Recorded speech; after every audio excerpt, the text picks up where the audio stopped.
Hello! Grabe, 9 years.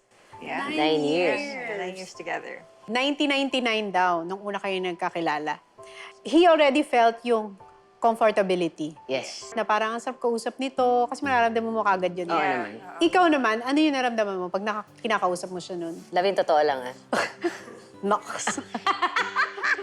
Disclaimer kagad. It was so organic for us, yung friendship. Kasi nakita ko siya, hindi ko siya nakita din as Aiza. Nung na-first ko siya nakita, nasa sidewalk siya nakaupo. Tapos kinausap mo? Oo, kinausap ko. Tapos, it got really comfortable. Naging magkaibigan talaga kami. And ako din, at that time, parang hindi ko naman iniisip na I would be that attracted to him or her at that time. Kasi syempre, alam ko na lesbian siya eh. Pero ako, hindi ko alam kung ano ko. Alam ko, I'm straight and my preference is guys. So, when I started feeling something else, Ano yung something else? Ano na ba yung something else na yan? Kailan dumating yung something else na yan? noong time na yun, di ba, uso din yung magkausap kayo, telebabad. Telebabad, Yung oo. natutulog kayong dalawa, nandun yung telepono mo sa So yun, hindi kami nauubusan ng kwentuhan. Parang I'm so comfortable with her at that time. Naging close kami kasi at that time, he was going through a transition. Gusto niya na mag-college. Alam niya na hindi na siya kasing sikat ng dati. So ako noon, I was in second year college. So sabi ko, sige, mag-aral ka sa UP. Kukuha kita ng application form. Yan yung kiniklaim niya na feel niya talaga na iba ang... Kasi nagpakuha ko ng UPCAT UPCAT form. form, So, ito na, di ba? So, nasa Bulacan ako noon. Santa Maria. Eh, di ba, hindi naman kagaya ngayon na medyo easy na yung travel. So, sabi ko, tumawag siyang ganun. Hi, I have your form na. Churut. Sabi ko, sige, nasa Bulacan ako eh. Pick-upin ko na lang pag nakita tayo. Sabi niya, hindi, I'll go there. Oh, Yeah. from I Marikina. drove. Marikina to Bulacan. Sige, Effort. Tony. Nung time na yan, wala. As friends pa lang. Friends daw. Pero may feelings. May feelings na si Lisa sa akin. We don't talk about it. Talaga nga naman. Ang feeling.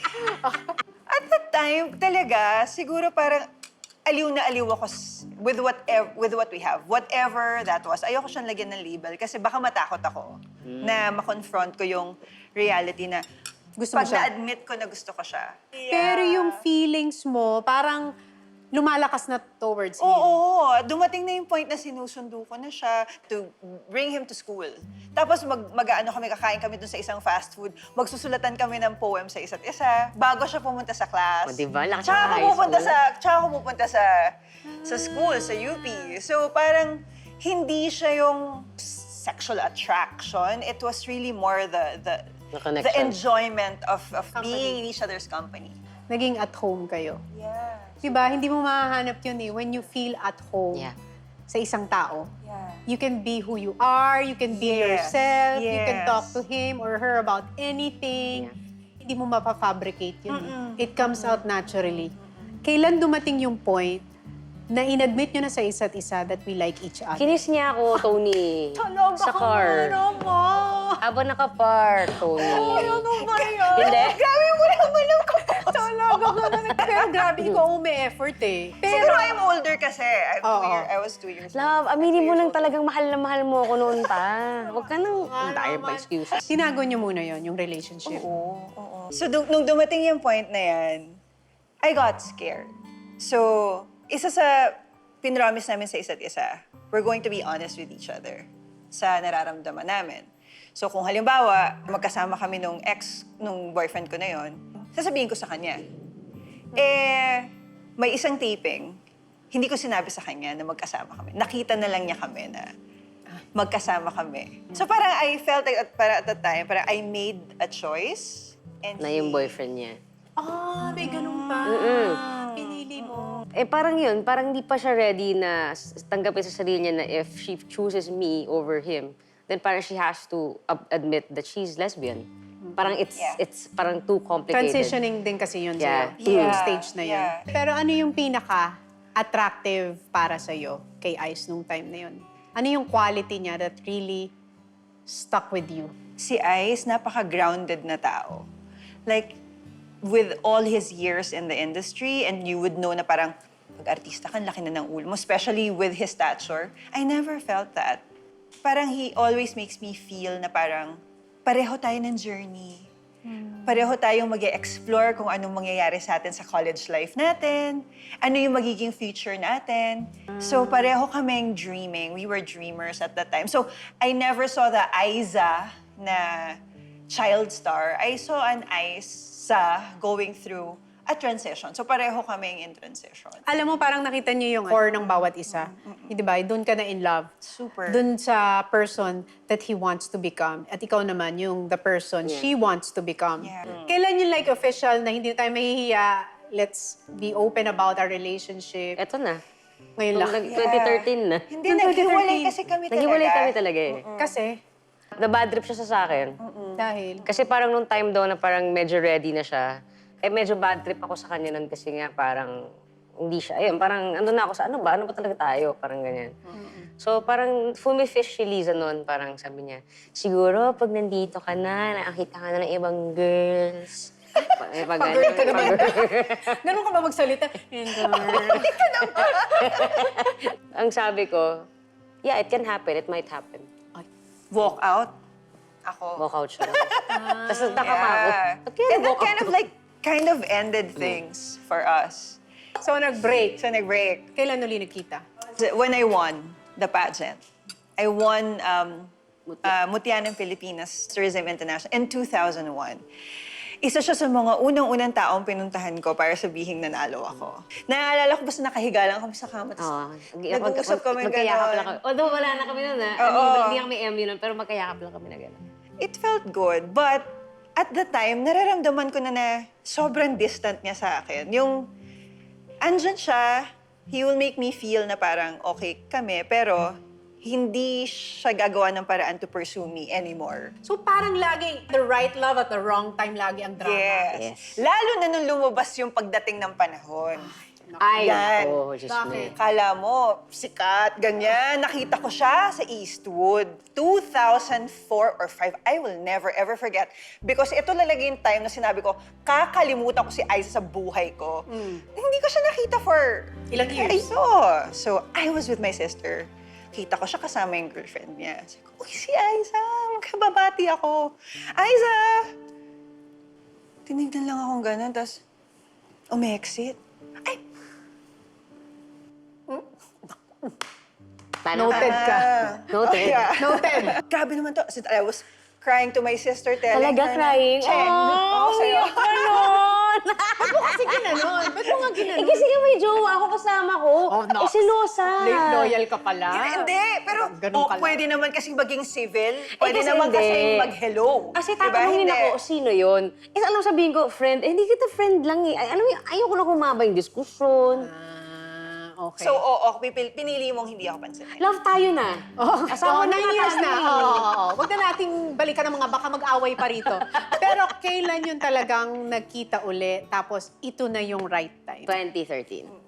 Yun na yun. 2013 na yan. So, 2013 yung na-rekindle. Yes. Yes. At that time, I got married but didn't work out. I lived in the States for almost 8 years. Bumalik ako sa Pilipinas because I had a film na I was promoting. Tapos, ayun na. Nakita mo siya. Hindi. Nitweet ko Tinit siya. niya ako. Tinuwit. Oh, di ba? Nauna na naman siya. So, nung tinuwit ka, ano naramdaman mo? Siyempre, kinilig ako kasi as inuman kami, kasama ng barkada ko. Sabi ko, uy. Eh kasi nga para sa akin, Liza holds that special place. Aww. Alam mo yun? Hindi, totoo naman yun, promise. Kasi parang, of all the people I've been with, whether it be naging kami or not, she was very special because she also made me feel special. Kasi siya yung totga ko eh. The one that got So siya yung totga ko. And parang, there was a time kasi nung parang lull na yon na nakita ko pa siya. I was with someone, she was already pregnant. I saw her pregnant. Alam mo yung feeling of... Magkakapamilya na siya.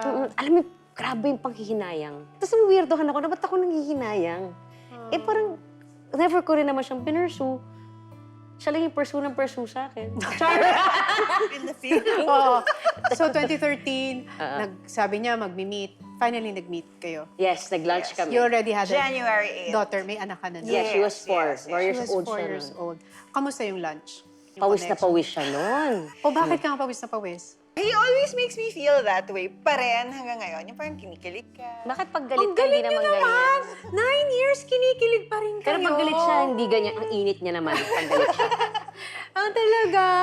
Ang cute nun na for a couple na after 9 years, you still feel that kilig. And for a married couple, Yes. kasi di ba usually pag married na, bihira na yung kilig. Actually, it's nice having these interviews. Kasi, totoo yan eh. Being married, sometimes, it becomes familiar. But, of course, aminado ko, Liza and I, we go through that also. But it's nice to be reminded why we are here. And siguro, it's a nice reminder for us as well that we are here not because we just chose to be together, but I really think we're meant to be together. Yeah. Because, And because we are in love with each other. We don't Yeah. just love each other. Kasi the love is not always there every day. Pero it's a choice to love and to be with each other. yeah. The 9 years, it was never a hard choice for us. It was a journey. Kasi ako talaga sa totoo lang, before now, very private ako. But being with Ice, hindi pwede. Kailangan maging open ka. So, mga nababasa ko noon, hindi ako sanay sa bashing.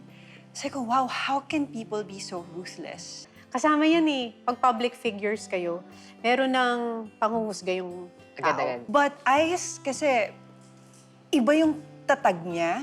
He was my strength. Nararamdaman kong pinagtatanggol niya ako. Nararamdaman ko na he protects me. So, it Paano? became a lot easier. Hindi ako affected sa bashing per se. Because I was so used to it. I'm so used to it.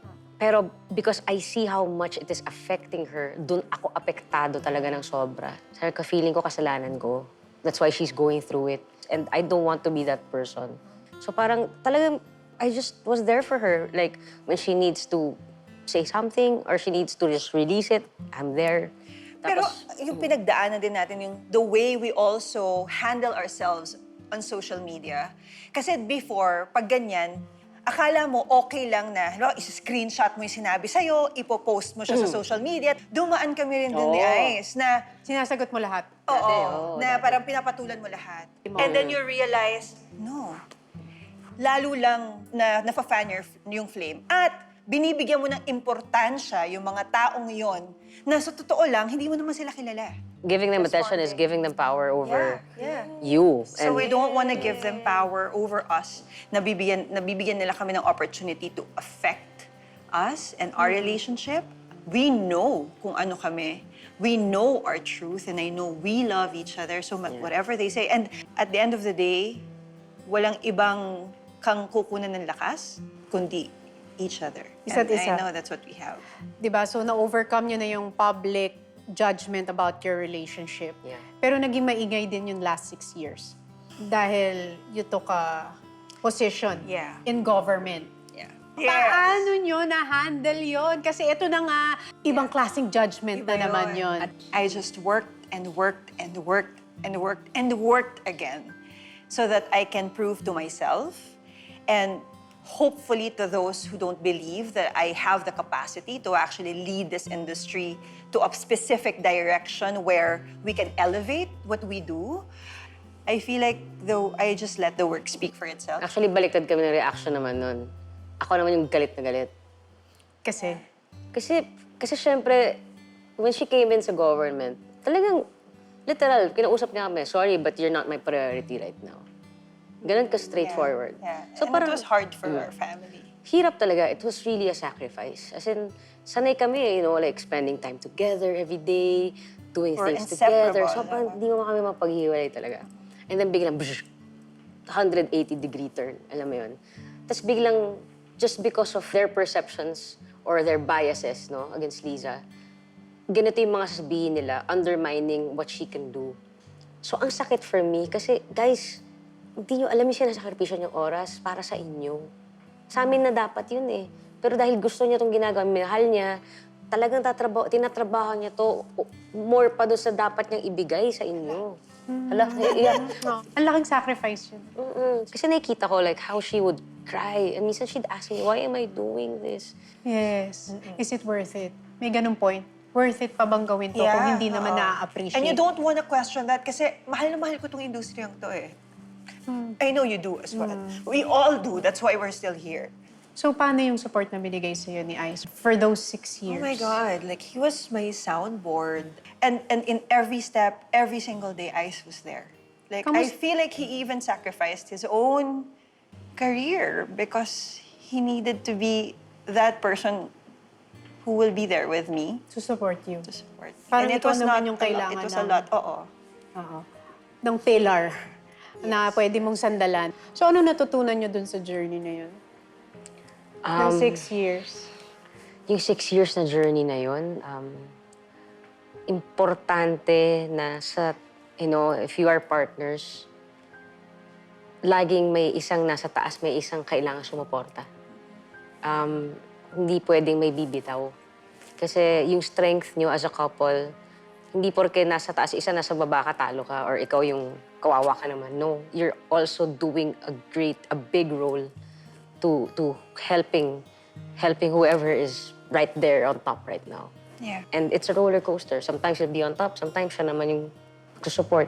Grabe yung belief ko sa capabilities niya. And alam kong walang ibang taong makakagawa ng ginawa niya kung di siya lang.